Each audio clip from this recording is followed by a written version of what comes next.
SK computer centre, Bhawanipur जिला मोतिहारी नियरे महिला college, पूर्वी चंपारण। मोबाइल नंबर 8873953152, 9315 इस पे संपर्क कीजिए। अगर किसी को कोड रीडर या किसी प्रकार की टाइपिंग निकालना हो, अगर इतना फास्ट करना है तो तुरंत ज्वाइनिंग कीजिए एसके कंप्यूटर सेंटर। देखिए ये 12 बजे रात तक जब भी है आपको टाइपिंग करना है तो आप संपर्क कीजिए और ज्वाइन कीजिए क्लास। और सारी टिप्स एक से लेकर एक हर चीज़ टिप्स के बारे में आपको बताए जाएंगे कि एक एक कैसे करना है। और ये टाइपिंग स्पीड मात्र आपको 2 महीने के अंदर ही हो जाएंगे।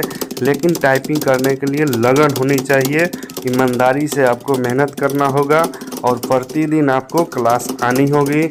और सर जैसे बताएंगे वैसे आपको हर चीज़ नियम को फिल करना होगा और ईमानदारी से आपको करनी होगी।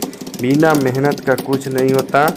जब तक आप मेहनत नहीं कीजिएगा जब तक आपको कोई फल नहीं मिलेगा।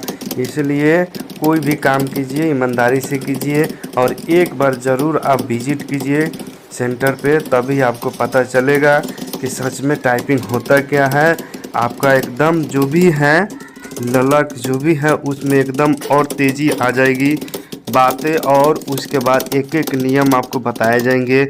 इंग्लिश ही टाइपिंग में बहुत सारे नियम होते हैं जो और सब सेंटर पे नहीं बताए जाते हैं, क्योंकि उनको पेमेंट कमाना रहता है। जितने लेट से आप कीजिएगा टाइपिंग उतना ही उसका पेमेंट बनेगा। जितने मंथ ज़्यादा की